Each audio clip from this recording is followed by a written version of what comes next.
뿌리 깊은 나무가 거목이다 라는 제목으로 하나님의 말씀 증거하도록 하겠습니다. 뿌리가 깊은 나무가 거목입니다. 바람이 많이 부는 바닷가에서 자라는 나무는요, 키가 작습니다. 자라는 속도도 느립니다. 하지만 뿌리는 강하고요, 깊게 내립니다. 그러니까 뿌리의 깊이는 바람이 가져다준 선물이죠. 나무의 내공은요, 줄기의 굵기가 아닙니다. 뿌리의 깊이입니다. 깊이 뿌리 내린 나무가 오랜 세월을 견딜 수 있기 때문입니다. 우리가 신앙생활 할 때도 바람이 참 많이 붑니다. 건강에도 바람이 불고요, 관계에서도 바람이 붑니다. 때로는 나의 삶을 돌아보건대 남들보다 좀 더 세찬 바람을 맞아가며 살아왔던 바닷가의 나무와 같은 삶도 있다라는 거죠. 지금은 하늘나라로 가신 권정선 선생님이 그런 분이셨습니다. 우리에게는 몽실 언니 또 강아지똥이라는 그 작품의 저자로 잘 알려져 있는데요. 이 선생님이 이제 일제강점기 때 태어나셨습니다. 일본에서 빈민가에서 태어나셨고요. 너무 어렵게 살다 보니까 어릴 때부터 가족들이랑 헤어졌어요. 그래가지고 고구마 장수, 나무 장수 그런 일 하면서 전전긍긍 살았습니다. 어릴 때 삶부터 바람이 휩쓸려 떠다니는 그런 삶이었죠. 그러다가 22살이 되었을 때요, 크게 한번 인생의 바람을 맞습니다. 전신결핵에 걸리거든요. 그래서 이제 아픈 몸을 이끌고 전전긍긍하다가 30살, 30세가 되던 그때에 경북 안동시 일직면에 있는 일직교회 단칸방으로 들어가게 됩니다. 남들은 보통 살기 위해서 거처를 마련하잖아요. 근데 이분은 이제 내 마지막 죽을 장소로 거기를 결정한 겁니다. 그해 5월, 30살이 되는 5월에 콩팥 하나를 드러냈고요. 12월에는 방광마저 드러내서 30살 나이에 콩팥 하나에다가 호수를 연결해서 소변, 절반은 보름이고 그걸 뽑아내야만 하는 처지가 된 거죠. 2년이 지났습니다. 1968년 선생님이 68세가 되던 때에 내가 이렇게 죽기 너무 허무하다. 죽기 전에 뭔가 하나를 남겨야겠다. 그리고 쓰신 동화가 강아지똥입니다. 아무도 알아주지 않는 보잘것없는 강아지똥이 민들레의 걸음이 되어서 아름다운 꽃을 피운다라는 내용이에요. 깊이 뿌리 내린 내공이 만들어낸 작품입니다. 높게 자란 나무에서 맺혀진 열매가 아니라 뿌리가 깊이 내린 나무에서 맺은 아름다운 열매죠. 그분은요, 평범한 바닷바람이 아니라 매번 폭풍이 몰아치는 바닷가에 심겨진 나무 같은 그런 삶이었습니다. 그러니까 가지를 뻗을 수도 없고요. 그러니까 잘 자라지도 못하는 그런 상황이죠.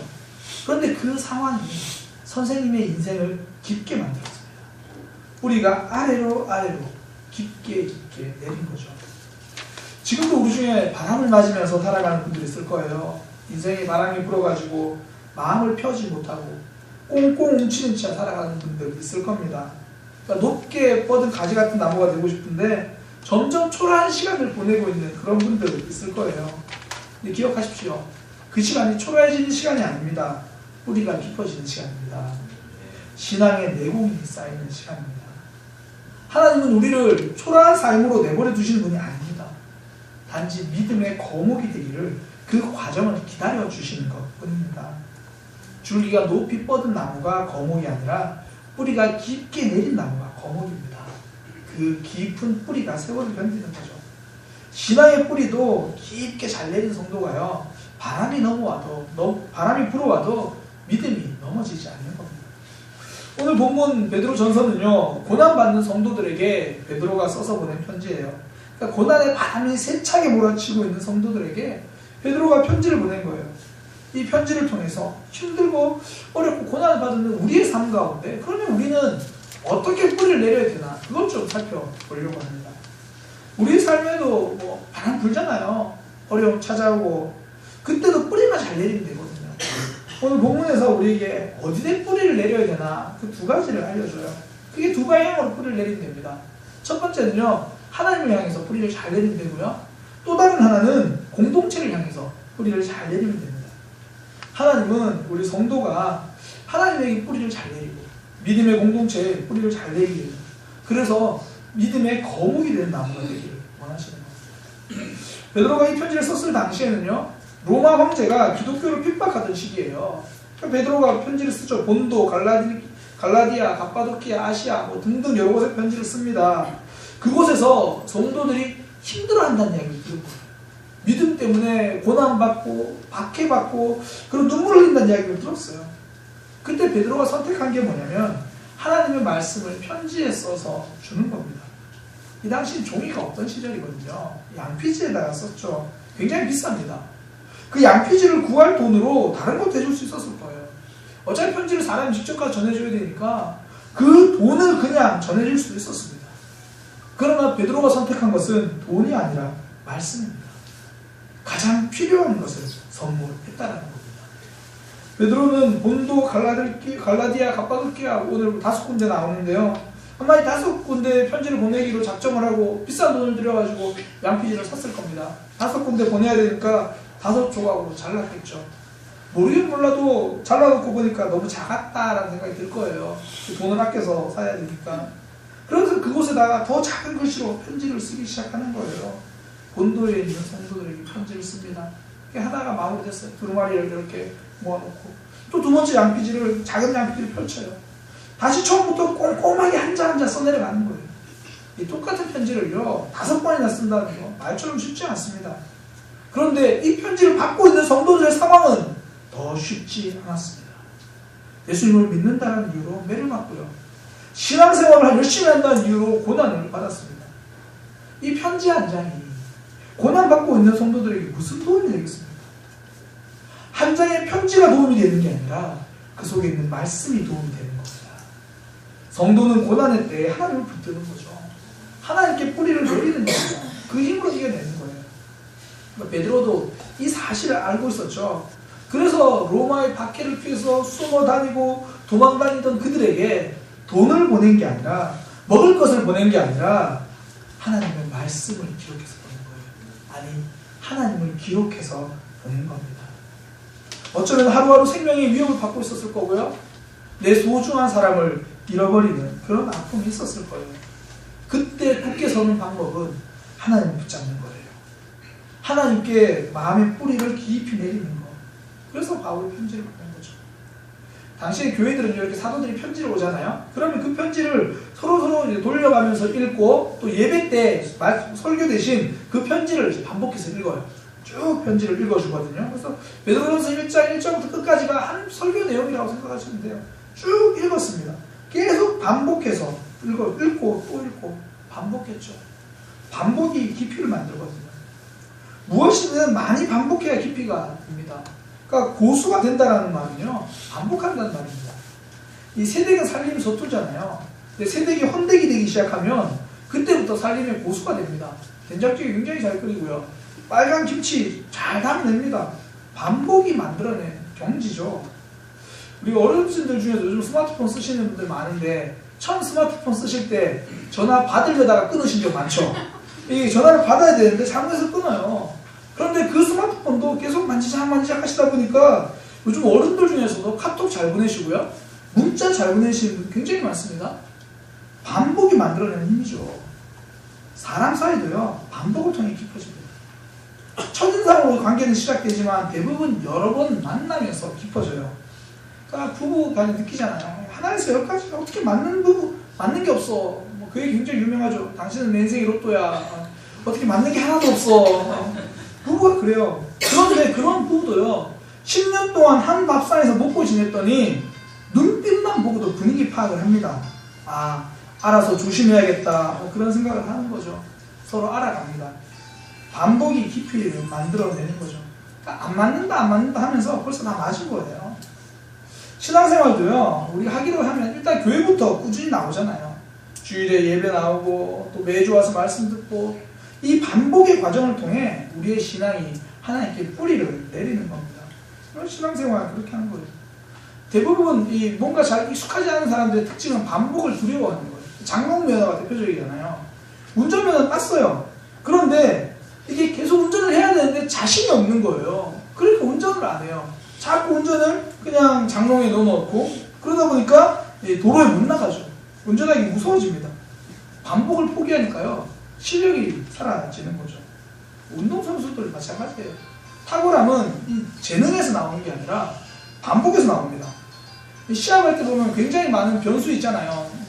내 컨디션이 안 좋기도 하고, 오늘도 감기 든 분들 좀 많아 보이는데, 내 컨디션도 안 좋아 보이고, 또 상대방이 너무 또 상태가 좋고, 그러면 지거든요. 근데 그런 상황을 다 이길 수 있는 방법이 다짐이나 용기가 아니고, 반복의 땀이에요. 계속 반복해서 땀 흘리면 어려움을 이겨내는 겁니다. 그러니까 베드로가 보낸 편지, 성도들에게 힘이 되는 이유가요. 말씀을 반복하고, 그 말씀을 통해서 내 삶의 뿌리가 하나님께 내리는 거죠. 우리 교회도 보면 그런 분들이 많습니다. 삶이 힘들면 힘들수록, 어려울수록 말씀을 반복해서 듣는 분들 있다는 얘기 많이 들었습니다.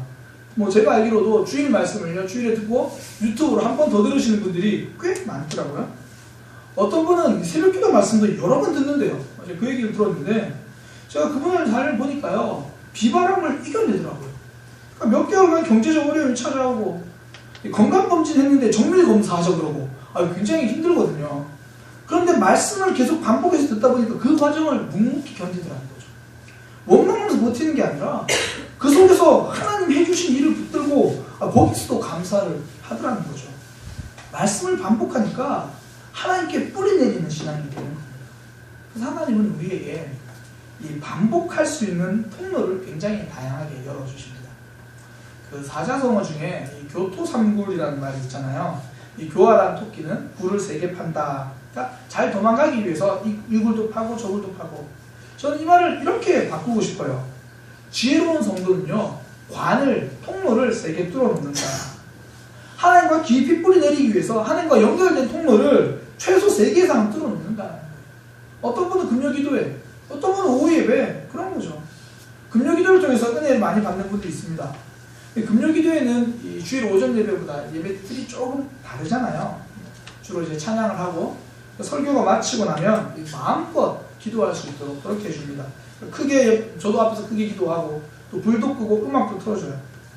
사실 크게 기도하려면 옆 사람 좀 신경 쓰이잖아요. 근데 참 아이러니하게 이 기도회예요. 보통 마음껏 큰 소리로 기도하고 싶다 하면 제일 좋은 게 언제냐면 혼자예요. 혼자 교회 나와서 기도하면 되는데 또 그것도 잘 안 돼요. 혼자 나와서 큰 소리 기도하면 잘 안 되는데, 그래서 같이 기도하거든요. 그럼 또 옆 사람이 내 기도 들으면 어떡하지? 또 그 생각도 들어요. 그러니까 보통 기도회 때는 음악 틀어주고 저도 크게 기도하고 또 신경 쓰지 말고 눈물 콧물 흘려도 되도록 불도 꺼주고 그렇게 하는 거거든요. 그렇게 어떤 분은 금요기도회, 어떤 분은 주일 예배, 어떤 분은 또 개인 성경 묵상하는 시간을 통해서 하나님께 뿌리를 깊이 내리는 거예요. 다양한 통로를 마련한다는 거죠. 혹시 사단이 쉰다는 얘기 들어보셨습니까? 사단은 쉬지 않습니다.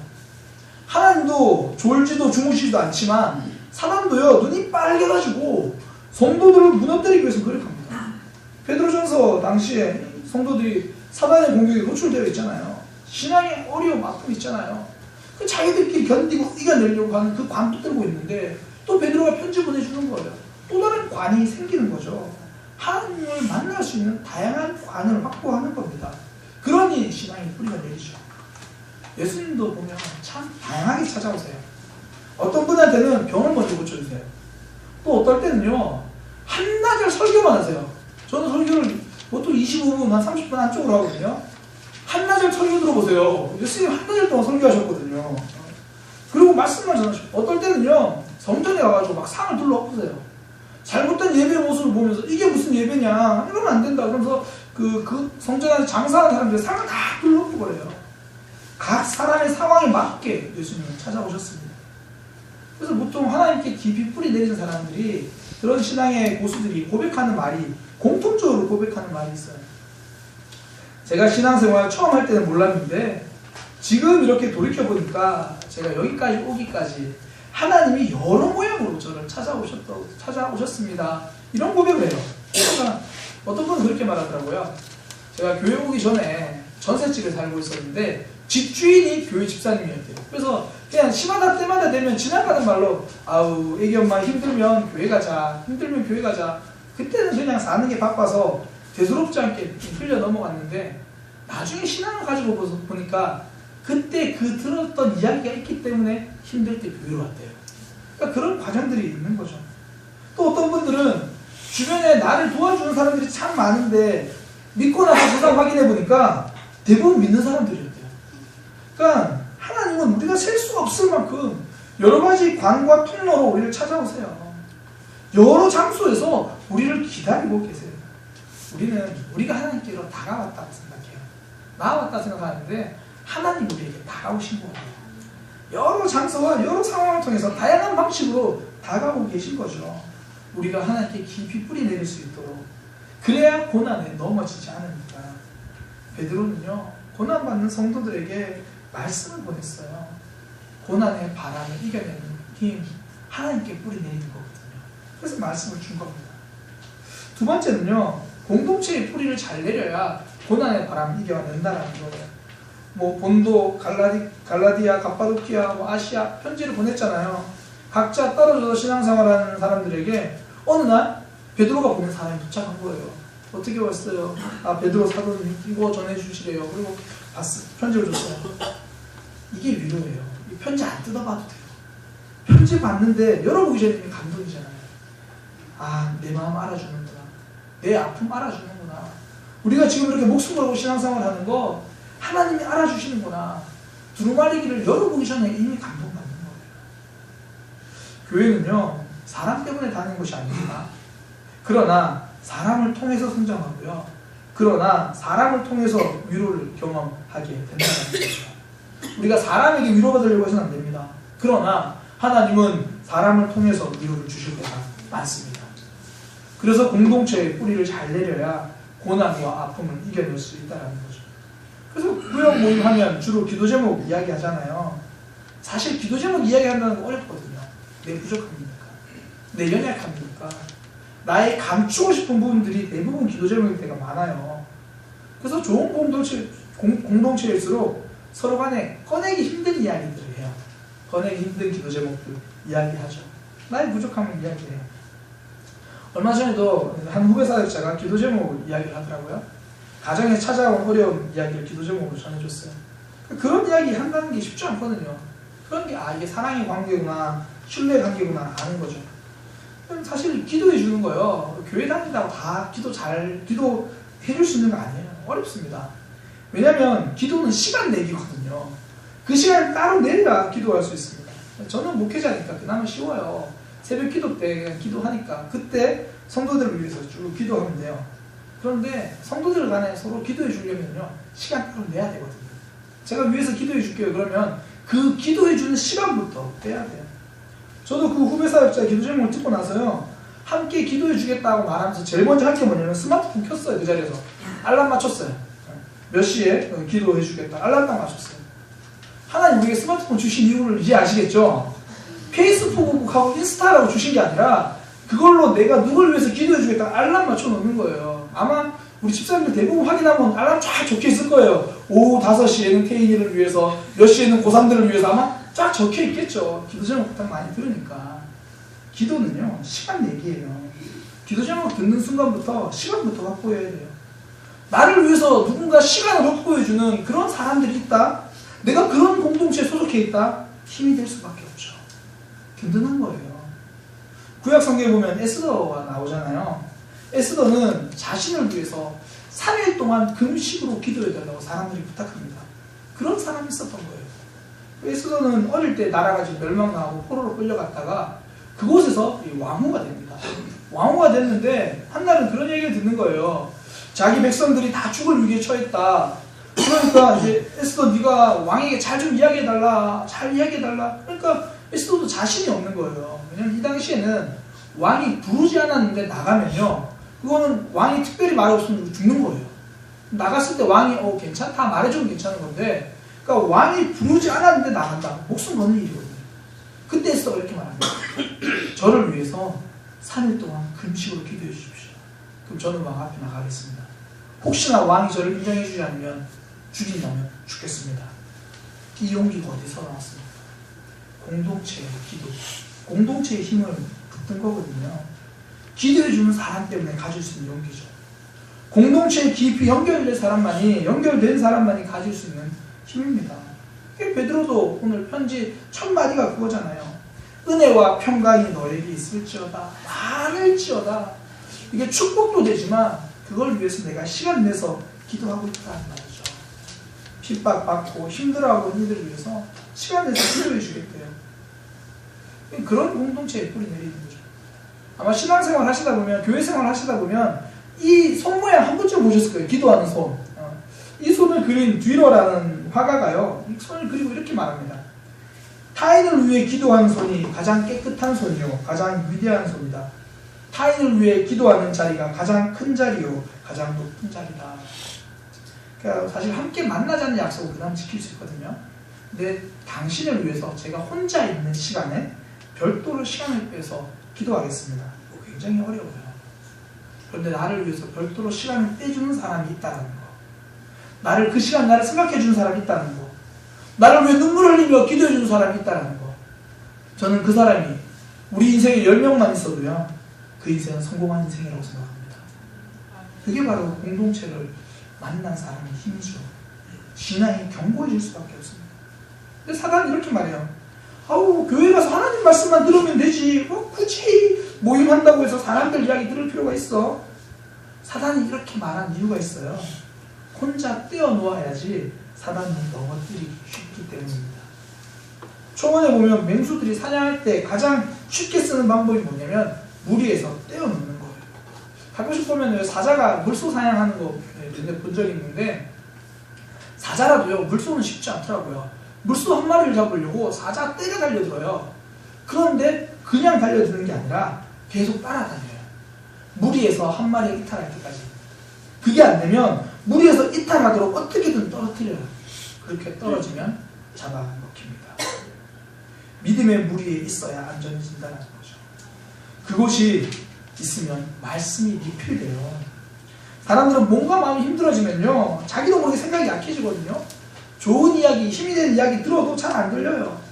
아우, 목사님은 내 상황을 몰라서 그래. 아우, 목사님은 우리 아픔을 몰라서 그래. 그러니까 저렇게 이야기하지. 아니, 주일에는 분명히 아내하고 돌아가놓고 괜히 삼수 힘들다고 막 그러는 거예요. 말씀 다 리콜해버리는 거예요. 리콜. 아, 이 말씀은 나한테 안 맞아. 이 말씀은 잘못된 것 같아. 다 리콜해버려요, 말씀은. 근데 구역 나눔에 대해서 나눔하면 그런 얘기 많이 들어요. 목사님, 구역 나눔이 좋은 게, 저는 말씀 앞부분에서 은혜를 받았는데 우리 구역 식구는 뒷부분에서 은혜를 받더라고요. 저는 이쪽에서 하나님의 음성을 많이 들었는데 저분은 이쪽에서 저쪽에서 하나님 말씀하신대요. 그렇게 은혜를 풍성히 경험하니까 하나님이 풍성해져요. 은혜가 자꾸 리필되는 거예요. 말씀이 자꾸 채워지는 거예요. 그렇게 나누니까 하나님을 깊이 알아가죠. 공동체는요, 사람을 더 알아가기 위해서 만나는 모임이 아닙니다. 그 사람 한 분 한 분 안에 계신 하나님을 더 알아가기 위해서 만나는 모임입니다. 사람이 리필되는 장소가 아니라 말씀이 리필되는 장소고요, 은혜가 리필되는 장소입니다. 그래서 공동체 안에 있으면 말씀을 리콜시키지 않습니다. 리필한다는 거죠. 지체들이 은혜 받은 이야기 듣습니다. 기도 응답된 이야기를 듣습니다. 그러면서 하나님의 말씀으로 다시 채워지는 거죠.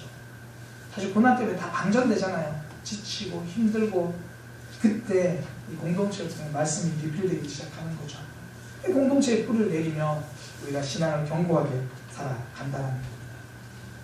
한번 좀 들어보신 이야기일 건데요. 신은 어디에 모든 곳에 계실 수 없어서 어머니를 창조하셨다. 물론 하나님이 어디든 계시지만 그만큼 하나님의 사랑을 어머니를 통해서 느낄 수 있다, 그런 의미겠죠. 근데 예수님은 우리에게 이렇게 말씀하시더라고요. 두세 사람이 내 이름으로 모인 곳에 나도 그들 중에 있겠다. 여러분들의 공동체 가운데 한 명은 예수님이신 거예요. 이 말은 우리가 속한 공동체는 하나님이 우리를 위해서 직접 만들어주신 선물이라는 거예요. 거기 예수님이 계시니까. 그렇게 공동체에 뿌리 내려서 우리 신앙이 견고해지기를 하나님이 원하시는 거거든요. 제가 최근에 이 알사탕이라고 하는 동화를 봤습니다. 네. 주인공이 동동이라고 하는 아이인데요. 동화입니다. 동동이는 친구가 없어요. 혼자서 늘 구슬치기를 하며 놀다가 이제 구슬을 좀 더 사야겠다. 그리고 구슬 사러 갔다가 거기서 신기한 알사탕을 사요. 구슬 사러 갔다가 알사탕을 사는데 그 알사탕은 하나를 먹을 때마다 신기한 일이 생기는 거예요. 처음에 하나 먹었어요. 그러니 집에서 키운 8년 된 강아지가 말을 걸기 시작하는 거예요. 그러면서 이렇게 말해요. 동동아, 나는 그동안 너랑 놀기 싫은 게 아니야. 그런데 왜 나랑 안 놀아줘? 강아지는 걔는 나이가 8살이 되면 몸이 힘들어. 함께 놀고 싶은데 몸이 지쳐서 그런 거니까 좀 천천히 놀자. 강아지 소리가 들리는 거예요. 또 다음 알사탕을 꺼내 먹었어요. 그러니까 아빠 혼자서 그 동동이를 키우고 있었는데 아빠가 평소에 늘 하는 이야기가 그거예요.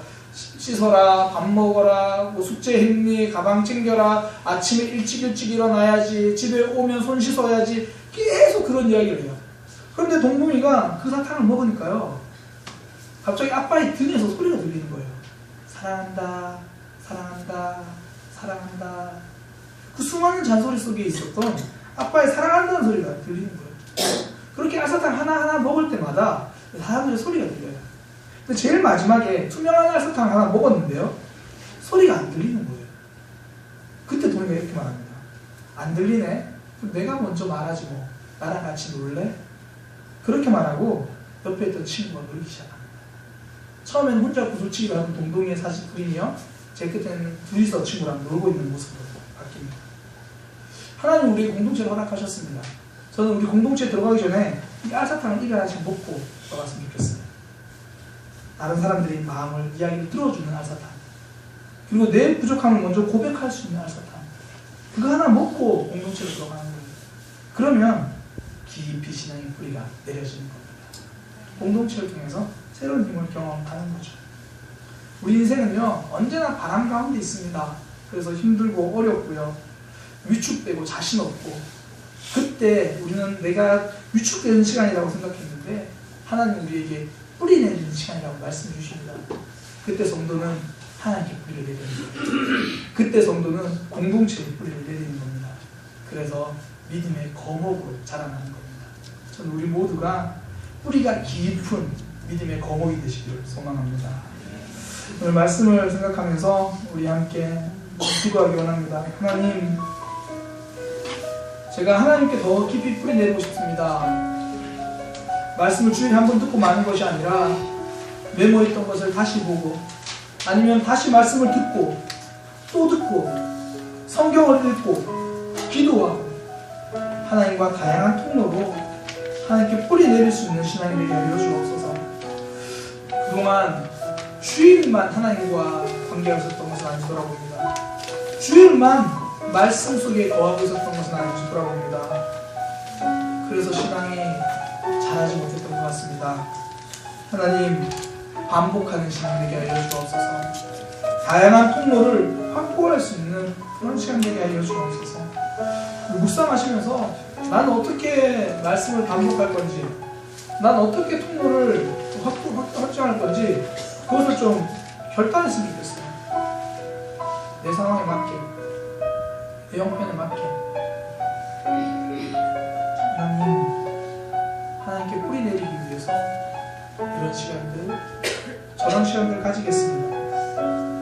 또한 우리 공동체의 뿌리를 내리기 원합니다. 하나님, 나도 우리 공동체를 위해서 기도해 주겠습니다. 나도 우리 공동체에서 내 아픈 기도 제목도 꺼내놓겠습니다. 무엇보다도 우리 공동체는 내 아픔을 품어주는 공동체라는 것을 신뢰하겠습니다. 하나님, 우리 지체가 어렵게 꺼내놓은 이야기 내 가슴에만 품고 기도하겠습니다. 성도들의 눈물이 가십거리가 되지 않게 내가 기도하겠습니다. 내 가슴 속에만 품겠습니다. 주님, 우리 공동체를 통해서 하나님의 은혜가 리필되고 은혜가 채워지는 그런 공동체 저도 경험하고 싶습니다. 인도하여 주옵소서. 우리 그렇게 함께 기도하겠습니다.